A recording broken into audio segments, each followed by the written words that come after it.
As you can see, here we're presenting the largest exhibition of small arms, civilian weapons, defense products.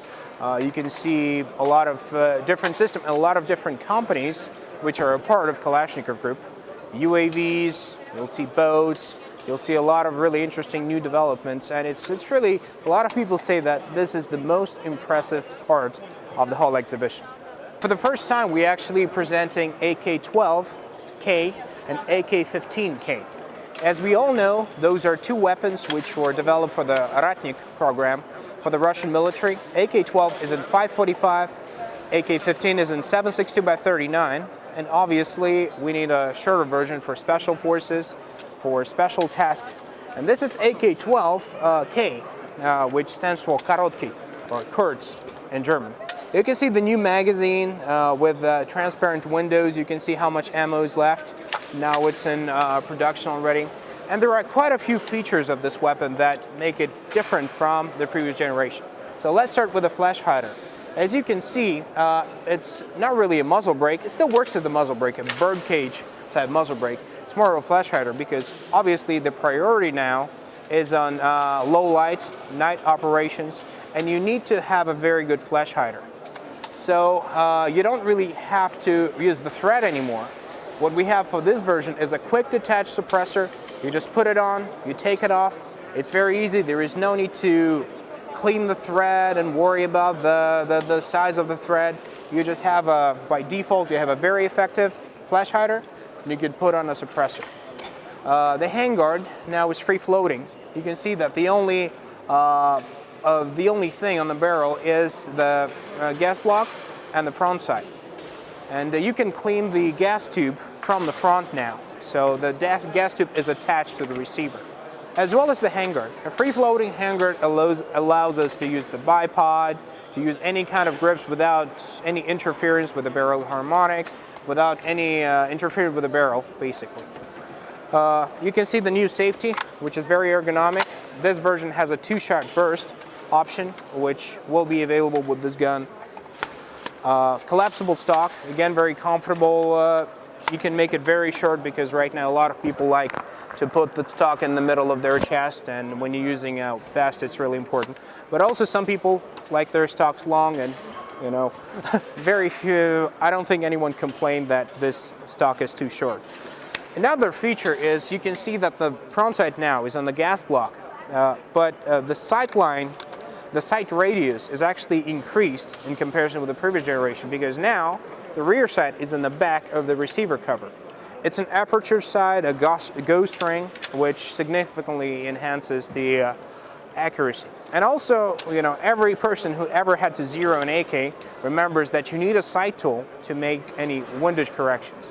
Not anymore, because here on this rear sight, you can just use this adjustment knob to move your point of impact left or right. It's very, and you know, you don't have to carry this sight tool with you all the time, which is really, really handy. So here is the standard version, AK-12. The difference between AK-12 and AK-15 is the caliber. For a long time, 5.45 was the only caliber Russian military used for assault rifles, but right now, Russian military wants to have an option of using 7.62 by 39. That's why we have AK-12 and AK-15, which is identical in every feature but the caliber. The same thing with the shorter version. We talked about AK-12 Kurz, the shorter version, and we also have AK-15 Kurz, the shorter version. So basically you can see that the whole, it's AK-12 is not just a weapon, it's a whole series of weapons. You can see the RPK has very similar features in many ways, and this is the next assault rifle of the Russian military. You can see that you can use a laser device like Atpial or Anpak or whatever you would like to call it. Red dots, this is a Russian red dot, which is also trialed in a Ratnik program. And every other feature is exactly the same with the shorter version or longer version. So it really helps with starting the production. One more feature is that now the toolkit, since we can't have it in the stock, we have it in a pistol grip, and you also have a little oil bottle. And a lot of people still want to have a cleaning rod, which is a good idea. So you have the cleaning rod inside the tube of your stock. So you still get all those accessories that you have with the AK, with the standard AK. They just look different and they're in other places. We want to keep the same weight because in our experience, especially working with some newer guns from certain manufacturers, when you go below 3.2, 3.3, even a very good shooter cannot really control the recoil. And it is really, I think the gold standard, something like 3.2, 3.3, especially for 7.62 by 39. If you're going lighter than that, the weapon becomes uncontrollable. That's my experience. Some of our viewers might be familiar with RPK-16 light machine gun. At this exhibition, Army 2017, we're presenting a new version. As you can see, it has 2 barrels. And what is happening right now, a lot of special forces, they need an effective support weapon that they can use in CQB, that they can use during any engagements in the city. And sometimes the support weapon, this light machine gun, has to be very compact. So the solution is very simple. You can detach the long barrel, you can use the shorter barrel. You're still going to have the same kind of firepower, but in a very compact package. Looking at other features, you can see it's very similar to AK-12 in almost every way, which makes sense. Obviously, you can use now with a free-floating handguard, you can use bipod. There is a 95-round drum magazine here.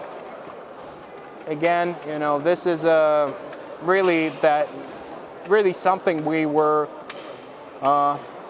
making for a while now, and a lot of interest to this drum magazine, because we had a drum magazine for 7.62 by 39. By 5.45, it's something new and something really desired by almost every special unit. So as you can see, you can use optics. This is a Russian version of a very famous optic that we all know, and just basically it's a very nice light machine gun. There's a lot of interest, and hopefully we'll see it in production in just a few years.